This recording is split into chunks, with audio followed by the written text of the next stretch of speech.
she perceives. So if I go like this, is that threatening or harassing? It most certainly is. And it's enough for me to put you in jail and make your bond $150,000, maybe 50, maybe 20. But I will do, Mr. Fritter.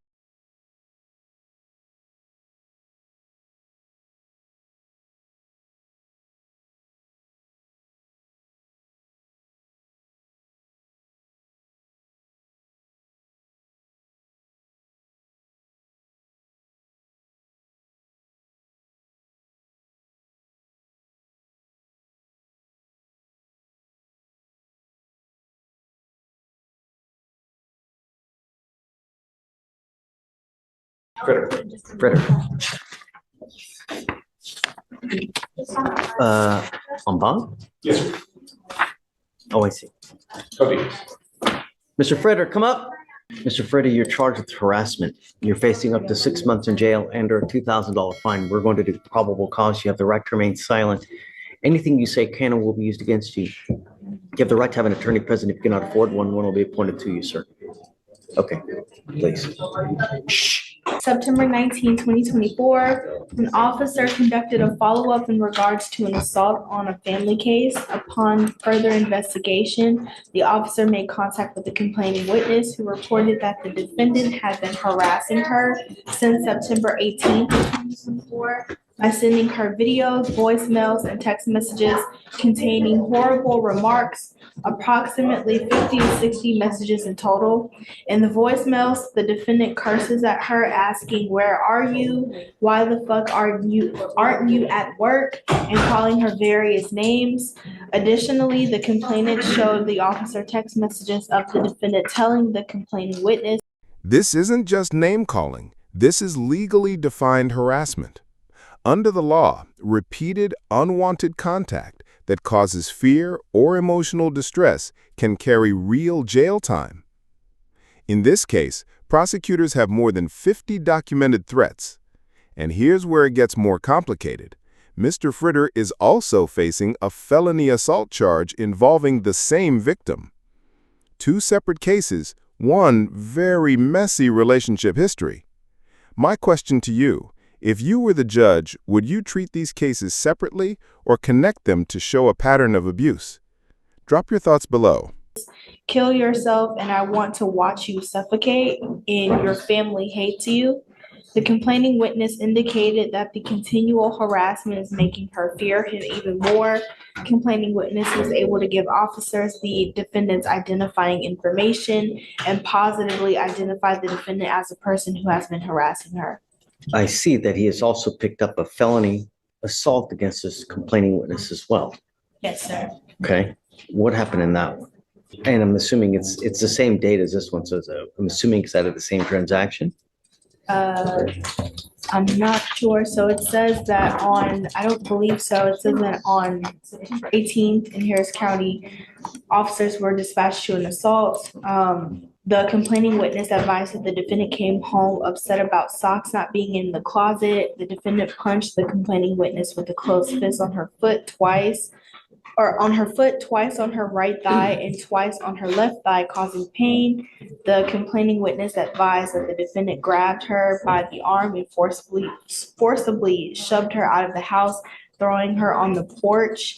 She advised that she felt pain, and she advised that this has been an ongoing issue for the past 2 years.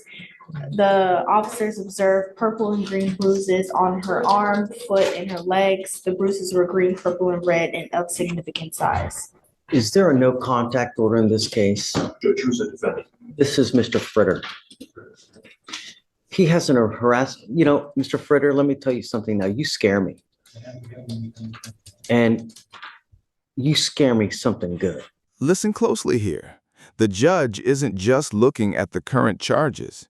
He's staring at a criminal record that dates back years: assault, trespass, deadly conduct, forgery, and more. That history matters because in bond hearings, judges can consider a defendant's past when deciding how much of a threat they pose. And the judge's body language says it all. He's not convinced Mr. Fritter is safe to release without heavy restrictions. You have since 14 assault, trespass, deadly conduct, assault, DWI, forgery, and now a harassment and a felony assault. Judge, there has been a note filed, but there is no protective order in this case. Is there no contact in the felony case whatsoever? I'm checking the qualifications. It's no threatening or harassing at this time. Would ask if that be a no contact in this court, Judge. I don't see that the rip has been. Are you Miss Lisco? Yes, sir. That's Miss Lisco, right? There. Come up, ma'am. Come up. I'm sending you for a drug and alcohol test right now, Mr. Freder. I want to protect you as much as I can. No one has to have this kind of treatment whatsoever for any reason. And I will do everything in my power to protect you. All I need you to do is tell me. All I need is please give me the word. Mr. Freder, look at me. You so much. Can you imagine what life is like when someone has to walk on eggshells because they have the fear that if they make someone mad in the smallest respect of having socks not in the damn drawer. This is one of the most human moments in the hearing. The judge stops talking about legal technicalities and starts talking about life. He paints a picture of walking on eggshells, of living in fear over something as trivial as socks being out of place. That's the reality of many domestic violence victims. It's not about one big fight. It's about constant, unpredictable danger. You can feel the room go heavy here because everyone knows this isn't hypothetical. This is her real life. They're liable to get a beating. Can you imagine what life is like to live with that kind of fear? You're going to live it with me now. Because one false move, I'm going to make your bond so high your head will spontaneously combust. But no one, and I mean no one, should have to live with that kind of fear. I'm sending you now for a drug and alcohol test because I want to know what, if anything, is in your system.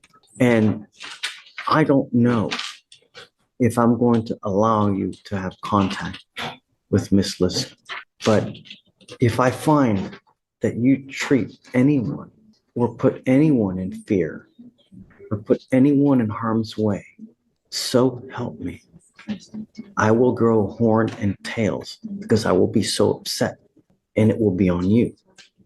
Do you understand? Yes. Abel, Yes.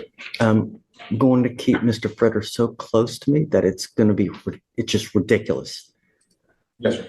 I'm entering what's called a magistrate's order for emergency protection. This is a court order that identifies her as a protected individual. You're not to have any kind of communication whatsoever.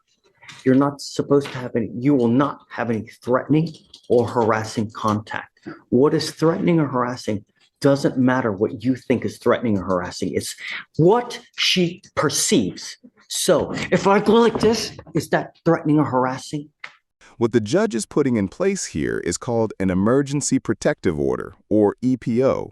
It's essentially a legal shield that says no calls, no texts, no in-person contact, and absolutely no threats, real or implied. And here's the kicker. In Texas, what counts as threatening or harassing isn't about what the accused thinks. It's about what the victim perceives. If she feels threatened, the court treats it as such. That's a huge point of power for the victim, and it's making Mr. Freder squirm. It most certainly is. And it's enough for me to put you in jail and make your bond $150,000, maybe 50, maybe 20. But I will do, Mr. Freder, I will do everything in my power to protect every single person of this county. And I don't care if you're kicking, screaming, crying, because you go to jail and don't have anyone to bond you out. That's a question. Your husband and wife of 10 years, this is kind of difficult situation that we work together. I want to protect you, ma'am. And you know, the problem is that now that he's picked up these two cases, times will be just even more stressful. We have these protective orders. They're basically like cooling off motions so that, you know, you can separate, enough time will pass. People can kind of cool down, you know, so they're not under the stress of the excitement and then unleash on you. The last thing I want is for you to suffer any kind of harm whatsoever, you know, and I that's all I want, you know. All I'm asking is how things should be normal. Like, I'm not asking him to do Pythagorean's theorem here. So I don't know. You know, what I'd like is if you please just talk to our DAs here. But I'd like you to have their phone number at the minimum so that should anything ever whatsoever, all you have to do is let us know. And then I have been in contact with the DA, so should about the assault. I'm here for you. And I want to make sure that you're okay. You know, I've given him a lawyer. He knows what's expected of him. And I'm going to drug test him like crazy to make sure that he's not using alcohol or dope. In fact, I mean, I'm going to test him 2 times a week. I mean, I'm setting him now because I want to know what, if anything, is in his system. And then we'll go from there. Judge, he will come back positive, but that's prior use from. What were you going to test positive for, Mr. Freder? Marijuana Okay. and ketamine, and probably some other stuff that could have been in the ketamine. Now we're getting into the fine print of Mr. Fritter's bond conditions, and they're intense. No alcohol, no drugs, not even a piece of cake soaked in rum.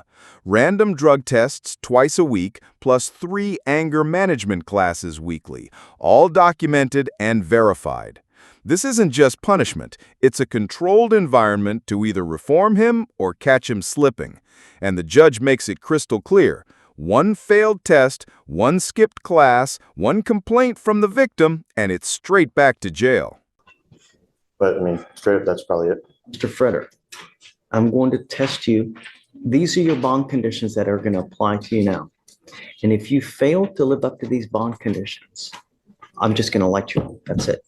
You will appear to me here 2 times a week to take drug tests. And if I find anything is in your system, and I don't care what it is, I'm going to lock you up. You're ordered not to use any kind of dope or alcohol. And if you can't get this monkey off your back, because I am now giving you the opportunity to do it on your own. If you're incapable of doing it on your own, then I'm going to do it for you. Do you understand? No dope, no alcohol. And when I mean no alcohol, I mean no alcohol from any source. No isopropyl alcohol, cakes, candies, foods, gums, energy drinks, tequila lollipops, hair dye. I've heard it all, and I don't care. You come to me test positive, you'll stay with me. I also want you 3 times a week to do anger management classes so that we can deal with the anger issues. Look at me. 3 times a week. And I want a piece of paper showing me that you've done it, the date, time, location of where you've done it, so that I can verify that you've done it. And if you don't do it, you will stay with me. You now have the opportunity to address these things on your own. If you don't, you will be doing it with me. And if I get one, and I mean one breath that she's been mistreated in any way, shape, or fashion, holy freaking moly, okay? Right now. And then, ma'am, if you'd be so kind, please, I'll have you speak to them here momentarily. Rachel, this is my card. If you ever need anything, all you have to do is get in contact with me. And I'm here for you. Whatever you need, anytime, day or night. I don't care. You, really. Okay. Today's hearing was more than a list of charges. It was a window in the years of fear finally met with firm boundaries. The judge's message was clear. This cycle ends now. Between the harassment case, the felony assault, and the strict bond conditions, Mr. Fritter is on a very short leash. Whether he uses this as a chance to change or winds up back behind bars is up to him. What do you think? Will he make it, or will he break the rules? If you found this case as shocking as we did, hit that like button, share your thoughts in the comments, and don't forget to subscribe for more jaw-dropping courtroom breakdowns.